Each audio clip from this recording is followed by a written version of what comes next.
सभी प्रतियोगी परीक्षार्थियों को मेरा प्यार भरा नमस्कार। श्री कृष्णा हिंदी क्लासेस के इस ऑनलाइन प्लेटफॉर्म पर आप सभी का हार्दिक स्वागत, अभिनंदन। साथियों, हमने व्याकरण की क्लासेस शुरू कर रखी है और व्याकरण की क्लास में हमने संज्ञा को पढ़ लिया था। आज हम अगला टॉपिक शुरू करने जा रहे हैं, सर्वनाम। हालांकि सर्वनाम आप छठी, सातवीं, आठवीं क्लास से ही पढ़ते आ रहे हो और एक सर्वनाम सरल टॉपिक है। फिर भी अगर प्रतियोगी परीक्षा की दृष्टि से देखा जाए तो इससे भी प्रश्न थोड़े टफ पूछे जाते हैं और गलती होने के चांसेस होते हैं। इसलिए हम सर्वनाम को भी ढंग से पढ़ेंगे। प्रतियोगी परीक्षार्थी होने के नाते आपको प्रत्येक जो टॉपिक है उसको ढंग से पढ़ना जरूरी है और सीरियस होकर के पढ़ना जरूरी है, क्योंकि बहुत सी बार अपन सरल समझ के टॉपिक को हल्के में ले लेते हैं और वहां से प्रश्न गलत हो जाता है और अपन लाखों विद्यार्थियों से पीछे चले जाते हैं। इसलिए हमें हर टॉपिक को शानदार ढंग से पढ़ना है। आइए मित्रों, शुरुआत करते हैं सर्वनाम की। सबसे पहली बात, यहाँ से प्रश्न आता है कि सर्वनाम का शाब्दिक अर्थ क्या होता है। तो सर्वनाम का शाब्दिक अर्थ होता है सबका नाम। अब सबका नाम इसका शाब्दिक अर्थ होता है, तो इसके अर्थ से पता लग रहा है कि भाई नाम की जगह है सर्वनाम काम आने लगे हैं, अर्थात संज्ञा की जगह हम सर्वनाम को काम में लेने लगे हैं। भाषा की सुंदरता के लिए सर्वनाम शब्द आया है, ताकि बार बार हमें संज्ञा का उपयोग नहीं करना पड़े, इसलिए सर्वनाम आ गया है। तो सर्वनाम का शाब्दिक अर्थ होता है सबका नाम। तो पहला प्रश्न तो आपकी यहीं से बनता है कि सर्वनाम का शाब्दिक अर्थ क्या होता है, तो आपको ध्यान रखना है सबका नाम। अगला प्रश्न यहाँ से ये बन सकता है कि सर्वनाम विकारी है। वो तो आपको खैर पता ही है कि विकारी में मैंने आपको संज्ञा, सर्वनाम, क्रिया और विशेषण ये बताया था, ये विकारी कहलाते हैं। तो सर्वनाम भी विकारी है। अब यहाँ से प्रश्न ये बनता है कि इसके विकारक कौन कौन से हैं। तो सर्वनाम के विकारक वचन और कारक है। कहने का आशय यह है कि सर्वनाम पर वचन और कारक का ही प्रभाव पड़ता है, इस पर लिंग और काल का प्रभाव नहीं पड़ता है। तो यहाँ से ऐसे परीक्षा में प्रश्न आ सकता है कि सर्वनाम के विकारक है वचन, कारक, लिंग और फिर दे देगा व दोनों। तो आपको ध्यान में रखना है। लिंग और काल का सर्वनाम पर कोई फर्क नहीं पड़ता है। जैसे मैं सर्वनाम का प्रयोग कर रहा हूँ, वह जा रहा है, और फिर मैंने वह सर्वनाम का प्रयोग स्त्रीलिंग के लिए किया, वह जा रही है, तो लिंग को चेंज कर लिया, लेकिन सर्वनाम पर कोई फर्क नहीं पड़ रहा है, वह वही है।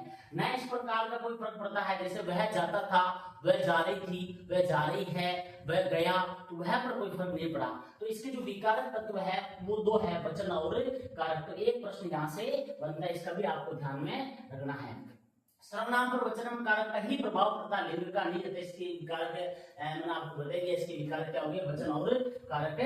ये वचन और कारक हो गए। अब अपन सर्वनाम की परिभाषा देख लेते हैं कि वाक्य में संज्ञा की पुनरुक्ति को दूर करने के लिए, ध्यान दीजिएगा, वाक्य में संज्ञा की पुनरुक्ति को दूर करने के लिए, यानी बार बार वाक्य में संज्ञा का प्रयोग नहीं करना पड़े, उसकी पुनरुक्ति को दूर करने के लिए संज्ञा के स्थान पर प्रयोग किए जाने वाले शब्दों को क्या बोलते हैं, प्रयोग किए जाने वाले शब्दों को सर्वनाम कहते हैं। संज्ञा के स्थान पर प्रयोग किए जाने वाले शब्दों को सर्वनाम कहते हैं। तो परिभाषा को समझना बहुत जरूरी है।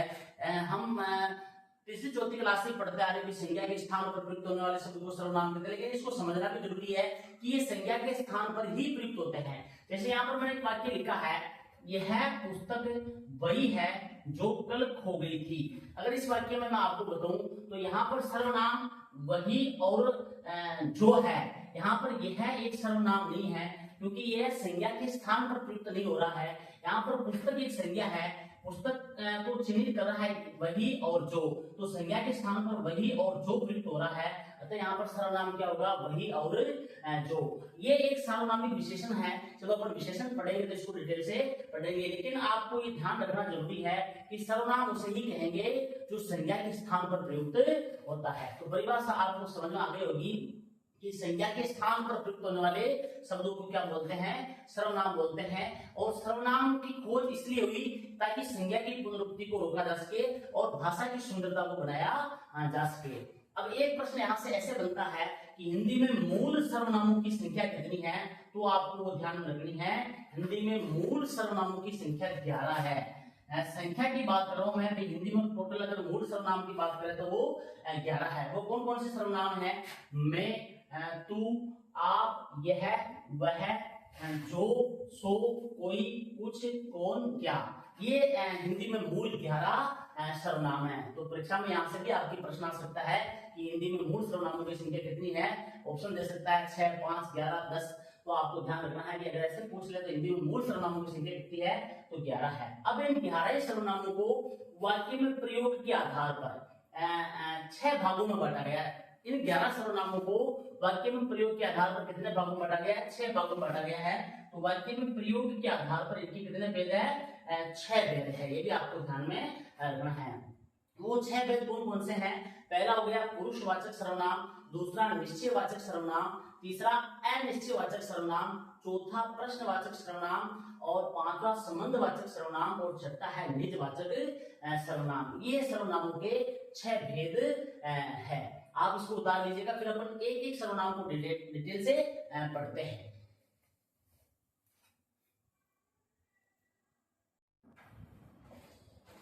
उसे आपने लिख लिया होगा।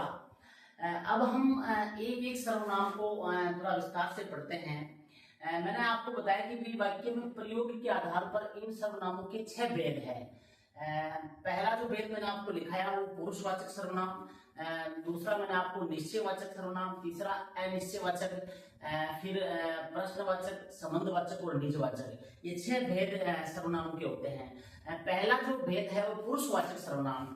पुरुषवाचक सर्वनाम किसे कहते हैं? तो देखो परिभाषा को देखो आप, जिन सर्वनामों का प्रयोग, ऐसे सर्वनाम जिनका प्रयोग बोलने वाले यानी बोलने वाला है उसे वक्ता कहते हैं, बोलने वाले, सुनने वाले जिसे श्रोता कहते हैं, या किसी अन्य व्यक्ति के स्थान पर किया जाता है उन्हें पुरुषवाचक सर्वनाम कहते हैं। यानी पुरुषवाचक सर्वनाम में वक्ता, श्रोता और तीसरा कोई व्यक्ति शामिल होता है। तो जिन सर्वनामों का प्रयोग बोलने वाले के लिए किया जाता है, सुनने वाले के लिए किया जाता है, किसी अन्य व्यक्ति के लिए किया जाता है, उन्हें क्या बोलते हैं? पुरुषवाचक सर्वनाम कहते हैं। परिभाषा आपको समझ में आ गई होगी। अब ये पुरुषवाचक जो सर्वनाम होते हैं ये 3 प्रकार के होते हैं। कितने प्रकार के होते हैं? 3 प्रकार के होते हैं। पुरुषवाचक सर्वनाम कितने प्रकार के होते हैं? 3 प्रकार के होते हैं। पहला कौन सा है? उत्तम पुरुषवाचक सर्वनाम, दूसरा है मध्यम पुरुषवाचक सर्वनाम और तीसरा है अन्य पुरुषवाचक सर्वनाम। तो उत्तम पुरुषवाचक सर्वनाम किसे कहते हैं? कि वे सर्वनाम जिनका प्रयोग बोलने वाला व्यक्ति, वे सर्वनाम जिनका प्रयोग बोलने वाला व्यक्ति यानी ये वक्ता, ये क्या है? वक्ता है, स्वयं अपने लिए करता है। वे सर्वनाम जिनका प्रयोग बोलने वाला व्यक्ति स्वयं अपने लिए करता है उन्हें क्या कहते हैं? उत्तम पुरुषवाचक सर्वनाम कहते हैं। जैसे मैं, हम, हमारा, हमें, मुझे, मेरा आदि, ये क्या है? उत्तम पुरुषवाचक सर्वनाम है। दूसरा है मध्यम पुरुषवाचक सर्वनाम। वे सर्वनाम शब्द जो सुनने वाले को बोलते हैं श्रोता। वे सर्वनाम शब्द जो सुनने वाले के लिए प्रयुक्त किए जाते हैं, यानी ऐसे सर्वनाम शब्द जिनका प्रयोग श्रोता के लिए किया जाता है उन्हें मध्यम पुरुषवाचक सर्वनाम कहते हैं। जैसे तू, तुम, तुझे, तुम्हें, तेरा, आप, आपका आदि। आदरणीय व्यक्ति के लिए यहाँ पर आप का प्रयोग किया जाता है। ध्यान रखना, आप निजवाचक में भी आएगा जो आपको बता दूंगा। मध्यम पुरुषवाचक सर्वनाम में आप अगर सुनने वाला व्यक्ति है तो वहां पर आप सर्वनाम का प्रयोग होगा और आदरणीय व्यक्ति के लिए आप शब्द का प्रयोग किया जाता है। तो वे सर्वनाम शब्द जो सुनने वाले के लिए प्रयुक्त किए जाते हैं उन्हें क्या बोलते हैं? मध्यम पुरुषवाचक सर्वनाम कहते हैं। अगला है अन्य पुरुषवाचक सर्वनाम। वे सर्वनाम शब्द जिनका प्रयोग बोलने वाले और सुनने वाले व्यक्ति किसी अन्य व्यक्ति के लिए करते हैं उन्हें क्या बोलते हैं? अन्य पुरुषवाचक सर्वनाम कहते हैं। इसे यूं भी कह सकते हैं कि वे सर्वनाम जिनका प्रयोग न तो बोलने वाले के लिए किया जाता है न सुनने वाले के लिए किया जाता है, किसी अन्य व्यक्ति के लिए किया जाता है, तो वो अन्य पुरुषवाचक सर्वनाम कहलाते हैं। जैसे ये कौन से हैं? वह, वे, उन्हें, उसे, इसे, उसका, इसका आदि। तो ये जो पहला सर्वनाम है पुरुषवाचक सर्वनाम, मैंने आपको समझा दिया है पुरुषवाचक सर्वनाम किसे कहते हैं और ये कितने प्रकार के होते हैं। 3 प्रकार के होते हैं, उत्तम पुरुषवाचक सर्वनाम, मध्यम पुरुषवाचक सर्वनाम और अन्य पुरुषवाचक सर्वनाम। परीक्षा में एक वाक्य दे दिया जाएगा और वो आराम से पूछेगा, जैसे उसने कह दिया हमारा घर, कौन सा सर्वनाम है, ये 3 ऑप्शन में दे देगा, कोई दूसरा चौथा दे देगा, तो आपको ध्यान में रखना है कि हमारा घर किस में आएगा, हमारा, तो अन्य उत्तम पुरुषवाचक सर्वनाम में आएगा। इस प्रकार किसी भी प्रकार का वाक्य दे सकता है, पूछ सकता है इसमें कौन सा सर्वनाम है। उतार लीजिएगा इसको, फिर अपन आगे देखते हैं।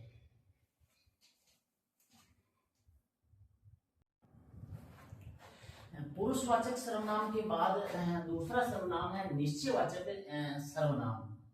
निश्चयवाचक सर्वनाम किसे कहते हैं? वे सर्वनाम जो किसी निश्चित व्यक्ति या वस्तु का बोध कराते हैं उन्हें निश्चयवाचक सर्वनाम कहते हैं। वापस परिभाषा बोल रहा हूँ, वे सर्वनाम जो किसी निश्चित व्यक्ति या वस्तु का बोध कराते हैं उन्हें निश्चयवाचक सर्वनाम कहते हैं। जैसे यह, वह, इस, उस, ये, वे आदि।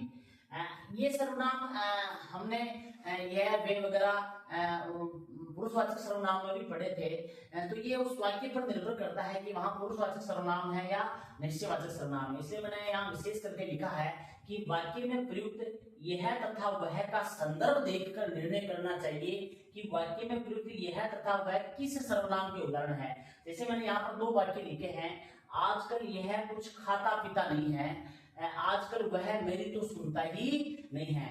अब यहाँ पर यह और वह प्रयोग किया जा रहा है, इनमें सर्वनाम पुरुषवाचक सर्वनाम है, ये ध्यान रखना है आपको। वहां यहाँ पर पुरुषवाचक सर्वनाम है, और जबकि ये वाक्य जो नीचे दे रखे मैंने, यह मेरा घर है, तो किसी घर का निश्चय किया जा रहा है, तो यहाँ पर निश्चयवाचक सर्वनाम है।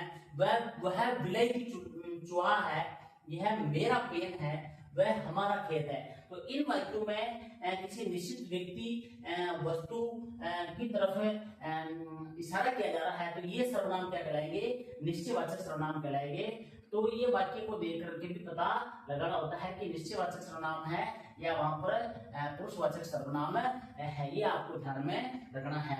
आज हमने सर्वनाम की परिभाषा वगैरह, सर्वनाम का सामान्य अर्थ वगैरह पढ़ा, और सर्वनाम के मूल संख्या पढ़ ली, और सर्वनाम के प्रकार अपन पढ़ रहे हैं। पुरुषवाचक सर्वनाम और निश्चयवाचक सर्वनाम हमने पढ़ लिया है। अब इसका अगले जो 4 भाग रह रहे हैं वो हम अगली क्लास में पढ़ेंगे। आज इतना ही। जय हिंद, जय भारत, राम राम साहब।